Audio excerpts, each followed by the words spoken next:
I will not sell my father's legacy to a stranger. Now leave before I call the security on you. Their once lively home became a house of silence. Mrs. Okoro sat in her wrapper, staring blankly at the floor, tears streaming like rain. Grace could not cry at first, the shock kept her frozen. She wandered the rooms, touching objects her father had once held, trying to feel his presence, but all she found was emptiness. Their laughter and warmth were replaced by a heavy, suffocating quiet. With her father gone, Grace suddenly felt the weight of responsibility pressing down on her shoulders. The supermarket needed management, bills had to be paid, and her mother could barely stand the thought of leaving the house. Grace, though young, refused to let her family fall apart.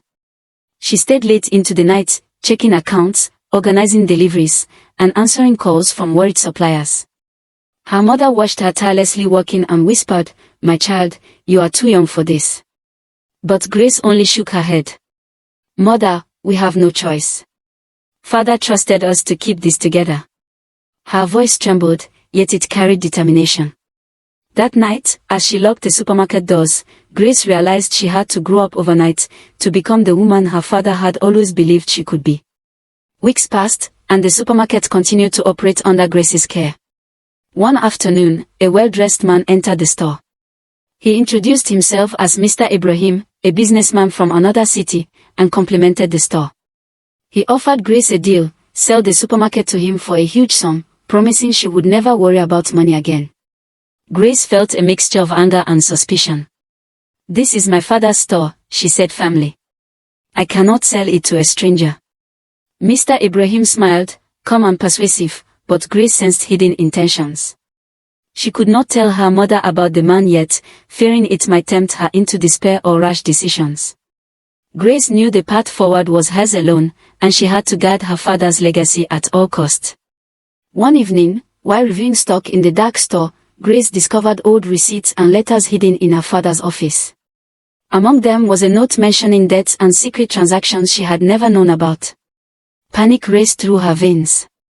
Her father's life had been more complicated than she realized, and now it was her turn to untangle the mess he left behind. The shadows of the store seemed to whisper warnings.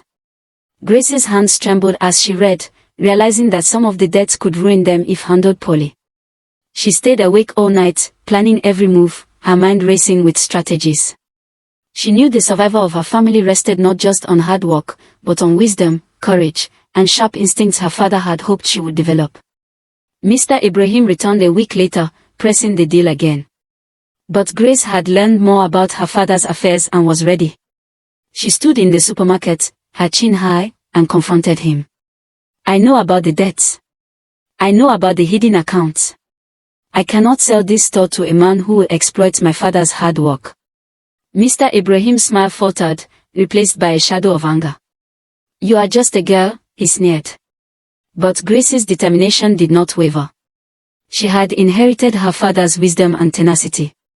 That night, she felt a strange pride, as if her father's spirit whispered, "This is your test, Grace. Face it bravely." The store, once a place of routine, had become a battlefield of courage. Word of Grace's struggle spread through Abuja. Neighbors and longtime customers came to support her, offering advice, small loans, and encouragement.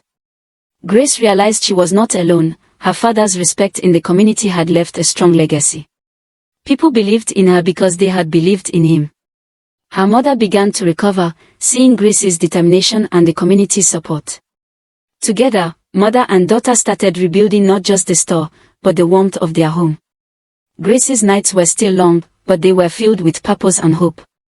She understood that even in grief, resilience and courage could forge new paths. One day, while cleaning the storage room, Grace discovered a hidden safe tucked behind old shelves. Inside were documents showing that her father had invested secretly in lands and businesses across Abuja. With this, she could clear debts and even expand the supermarket.